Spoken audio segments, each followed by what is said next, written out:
அனைவருக்கும் வணக்கம். நம்ம காசு பணம் சம்பாதிக்கிறத தாண்டி நோயற்ற வாழ்க்கை வாழ்றது தாங்க முக்கியம்.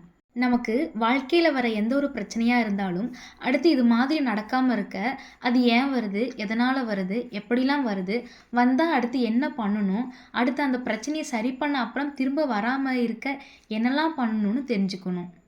இது மாதிரியான சிந்தனைகள் நமக்கு நல்ல ஒரு வாழ்க்கை வாழ்றதுக்கும் உதவும். ஒரு நோய் வராம இருக்கவும் உதவும். இது மாதிரியான சிந்தனைக்கு நமக்குள்ள பொது அறிவு இல்லைன்னா நாமளா போய் தேடி தெரிஞ்சுக்கிற அளவுக்கு ஒரு திறமை இருந்தால் போதுங்க. என்னதான் நாமளா போய் சில விஷயங்கள் தெரிஞ்சுக்கிட்டாலும் சில விஷயங்கள் புரிய வராது. அது தெளிவா சொல்லிக் குடுக்க ஒரு ஆள் இருந்தா நல்லா இருக்கும்னு தோணும். இப்ப நானும் அதே தாங்க பண்ண போறேன். ஒரு நோய் ஏன் வருது? எதனால வருது? வராம இருக்க என்ன பண்ணணும்? வந்தா என்ன பண்ணணும்? என்ன பண்ணக்கூடாது? அப்படின்றத சொல்லி தரப் போறேன்.